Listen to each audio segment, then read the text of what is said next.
ஹரே கிருஷ்ணா. இன்றைக்கி நாம் ஒரு முக்கியமான ஒரு நரசிம்ம சுவாமி கோவிலை பற்றி நம்ம பார்க்க போகிறோம். முதல்ல எல்லாருக்கும் மேபி ஒரு சந்தேகம் இருக்கலாம், என்ன நிறைய நரசிம்மர் கோவிலை பற்றியே பிரபு சொல்லிகிட்டு இருக்கிறாரு அப்படின்னு சொல்லி. நரசிம்மருடைய முக்கியத்துவம் நம்மளுடைய சம்பிரதாயத்தில் மட்டும் இல்லை, அனைத்து வைஷ்ணவ சம்பிரதாயத்துலேயுமே அது இருக்குது. சைத்தன்ய மகாபிரபு பூரி ஜெகநாதருடைய கோவிலில் இருக்கும்போது தினமும் நரசிம்மருடைய சன்னதிக்கு போய் அங்கே உக்ரம் வீரம் இந்த மாதிரி நரசிம்மருடைய மந்திரத்தை சொல்லி நரசிம்மரை சேவிச்சுட்டு தான் ஜெகநாதரை சேவிக்க போவார் அப்படின்னு சொல்லி சைத்தன்ய சரிதாமிரத்திலேயே சொல்லப்பட்டிருக்கு.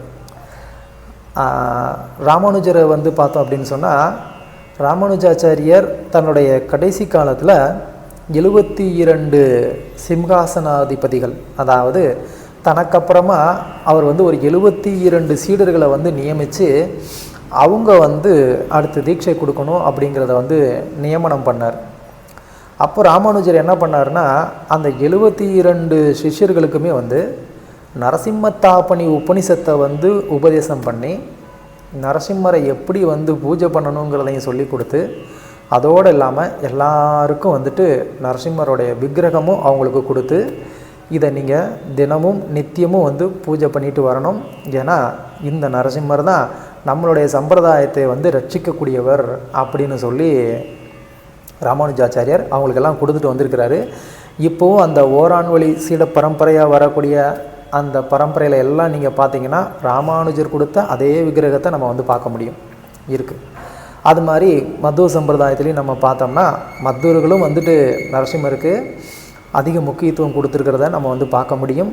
அவங்களுடைய பல மடங்களில் நரசிம்மருடைய உபாசனை, அந்த விக்கிரகங்கள்லாம் பிரதிஷ்டை பண்ணி உபாசனை பண்ணியிருக்கிறதையும் நம்மளால் பார்க்க முடியுது. அதனால் பகவான் நரசிம்மர் நம்மளுடைய ரட்சகர், நமக்கு இருக்கக்கூடிய ஒரே ஒரு பாதுகாப்பு அவர் தான். அதனால் அவருடைய புகழ் எவ்வளவு முடியுமோ அவ்வளவு நம்ம சொல்லிக்கிட்டே இருக்கலாம், கேட்டுக்கிட்டே இருக்கலாம்.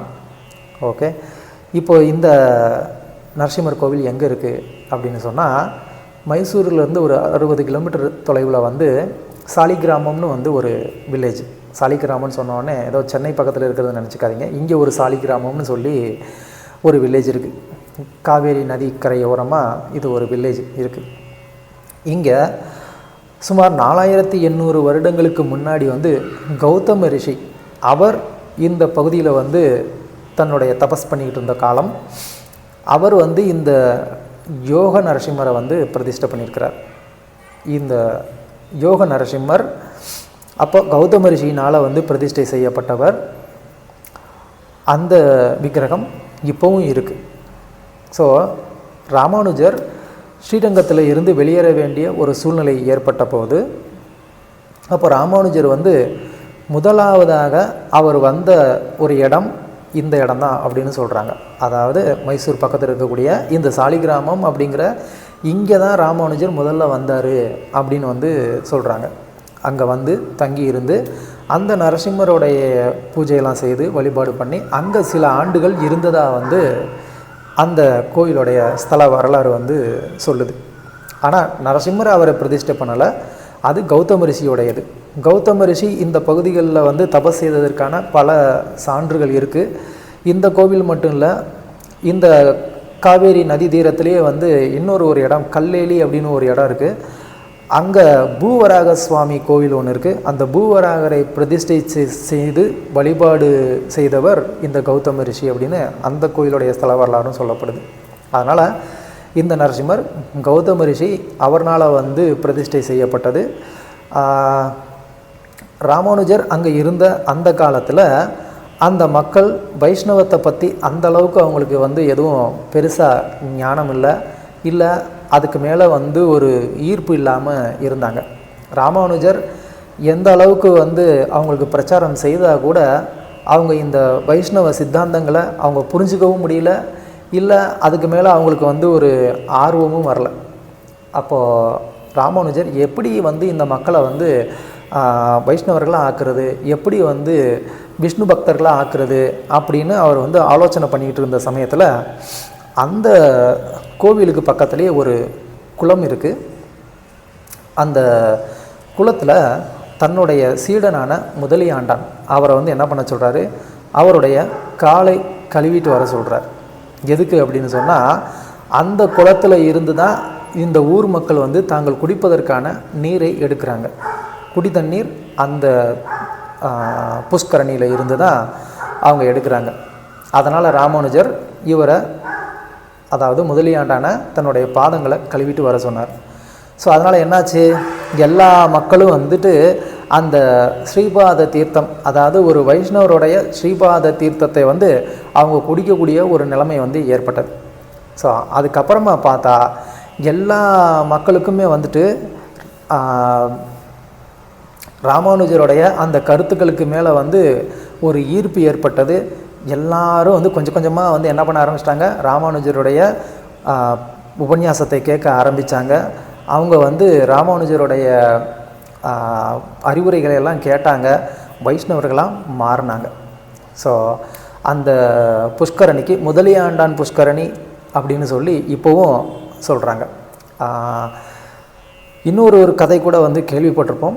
மேல்கோட்டை பக்கத்தில் தொண்டனூர் அப்படின்ற ஒரு ஏரி, ஒரு பெரிய ஏரி இருக்குது. அங்கேயும் இது நடந்ததாக வந்து சிலர் சொல்கிறாங்க.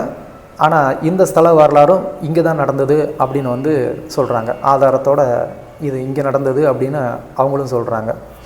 ஸோ அதனால் இந்த முதலியாண்டான் புஷ்கரணி அப்படிங்கிறது அங்கே இருக்குது. அது ஒரு சிறப்பு. அது மட்டும் இல்லாமல் சில ஆண்டுகள் அங்கே வந்து ராமானுஜர் இருந்த சமயத்தில் அந்த ஊர் மக்கள் எல்லாம் வந்து ராமானுஜர்கிட்ட வந்து வேண்டி இந்த நரசிம்மருக்கு வந்துட்டு கோவில் அது கொஞ்சம் சிதிலம் அடைந்திருந்தது. ஏன்னா 4500 வருஷத்துக்கு முன்னாடி வந்து கௌதமர் கட்டினது இல்லையா. அதனால் அவருக்கு வந்து புதுசாக ஒரு கோவில் கட்டி நம்ம வந்து கும்பாபிஷேகம் பண்ணணும் அப்படின்னு சொல்லி அவங்க வந்து விருப்பப்பட்டாங்க. அப்போது அந்த சமயத்தில் ராமானுஜர் வந்து என்ன பண்ணுறாரு, அந்த கோயிலை வந்து ரெனோவேட் பண்ணி அந்த ஊர் அரசனுடைய ஒரு உதவியோடு அவர் புதிதாக வந்து ஒரு கோவிலை கட்டுறார். அதனால் அந்த கோவில் வந்து ஒரு மேபி ஒரு 900 வருடங்களுக்கு முந்தினதாக வந்து இருக்கலாம். ஆனால் பகவான் வந்து இருக்கிறது 4500 வருடங்களுக்கு முன்னாடியிலேருந்து இருக்கிறாரு. அதுக்கு மட்டும் இல்லாமல் அங்கே தாயாருடைய சன்னதியும் வந்து இருக்குது. அங்கே இன்னொரு ஒரு முக்கியமான ஒரு விஷயம் என்ன அப்படின்னு சொன்னால், அந்த நரசிம்மருக்கு வந்து 3 கண் இருக்குது. அதுக்கு முன்னாடி அவருக்கு வந்து 3 கண் இல்லை. ஆனால் அந்த நரசிம்மர் யோகத்தில் இருக்கிறாரு. யோகத்தில் இருந்தால் கூட வந்து உக்ரமாக இருக்கிறார். அதனால் அந்த ஊர் மக்கள் எல்லாம் நரசிம்மர்கிட்ட ராமானுஜரை முன்னிட்டு வந்து பிரார்த்தனை பண்ணுறாங்க. நரசிம்மரே, இந்த மாதிரி நீங்கள் வந்து இவ்வளோ உக்ரமாக இருக்கக்கூடாது, நீங்கள் வந்து என்ன பண்ணணும், கொஞ்சம் சாந்தமாக இருக்கணும் அப்படின்னு சொல்லி அவங்க எல்லாம் வந்து பிரார்த்தனை பண்ணுறாங்க. அப்போ அவங்களுடைய எல்லாருடைய பிரார்த்தனையை ஏற்றுக்கிட்டு நரசிம்மர் வந்து என்ன பண்ணுறாரு, அந்த உக்ரத்தை எல்லாம் கட்டுப்படுத்துகிறார். அந்த உக்ரத்தை எல்லாம் குறைக்கிறதுக்காக அவர் என்ன பண்ணுறாரு, அந்த உக்ரத்தை மொத்தத்தையும் வந்து கண்ட்ரோல் பண்ணி அதை வந்து தன்னுடைய 3வது கண்ணை அவனை உருவாக்கி என்ன பண்ணுறாரு. ஆல்ரெடி நரசிம்மருக்கு 3 கண் உண்டு அப்படின்னு சாஸ்திரங்களையும் சொல்லியிருக்கு. அப்போ நரசிம்மர் அதை ஒரு 3வது கண்ணில் கொண்டு போய் வச்சுக்கிறார் அந்த உக்ரத்தை. ஸோ அப்பத்துலேருந்து அந்த நரசிம்மருக்கு வந்து 3 கண் வந்தது அப்படின்னு சொல்லி சொல்கிறாங்க. ஸோ அதனால் அந்த நரசிம்மருக்கு வந்து இன்னொரு பேர் என்ன அப்படின்னு சொன்னால், முக்கண்ண நரசிம்ம சுவாமி அப்படின்னு சொல்லி அவருக்கு ஒரு பேரும் வந்து இருக்குது. ஸோ யோக நரசிம்மர் அவர் யோகத்தில் இருக்கிறதுனால, முக்கண்ண நரசிம்மர் 3 கண்கள் இருக்கிறதுனால. அது மட்டும் இல்லாமல் இந்த கோவிலில் இன்னொரு அற்புதம் இருக்குது.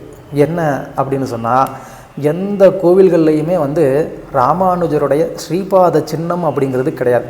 அதாவது ஒரிஜினலாக அவருடைய ஸ்ரீபாத சின்னமே அது எந்த கோவிலையும் கிடையாது. ராமானுஜருடைய தானான திருமேனி, தமருகந்த திருமேனி இதெல்லாம் நம்ம வந்து பார்த்துருப்போம். ஆனால் தானே உகந்த ஒரு தாமரை திருவடி சின்னம் அது நம்ம எங்கேயும் பார்த்துருக்க மாட்டோம். அது இந்த கோவிலில் தான் இருக்குது.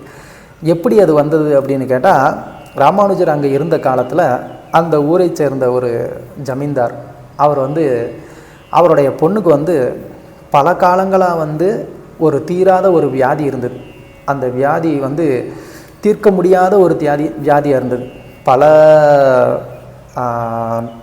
வைத்தியர்கள்கிட்ட கூட்டிகிட்டு போகிறாங்க.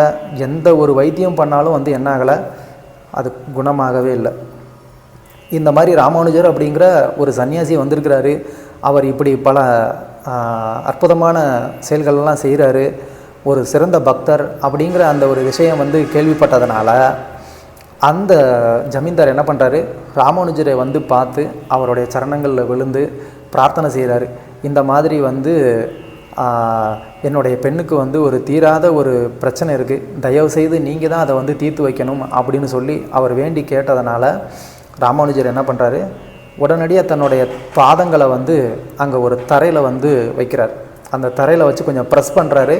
ப்ரெஸ் பண்ணவுடனே என்ன ஆகுது, ஆட்டோமேட்டிக்காக அவர் எங்கே காலை வச்சு ப்ரெஸ் பண்ணாரோ அந்த இடத்துல இருந்து நீர் வெளியில் வர ஆரம்பிச்சிருது, ஒரு ஊற்று மாதிரி வர ஆரம்பிச்சிருது. அப்போ ராமானுஜர் சொல்கிறாரு, இந்த தீர்த்தத்தை வந்து உன் பொண்ணை குடிக்க சொல்லு, இமிடியேட்டாக வந்து அவளுடைய வியாதி சரியாக போகும் அப்படின்னு சொல்லி ராமானுஜர் சொல்கிறார். அது மாதிரி அவர் என்ன பண்ணுறாரு, அந்த தீர்த்தத்தை எடுத்து தன்னுடைய பெண்ணுக்கு கொடுக்குறாரு. அதனால் அந்த பெண்ணும் வந்து குணமடைகிறாங்க.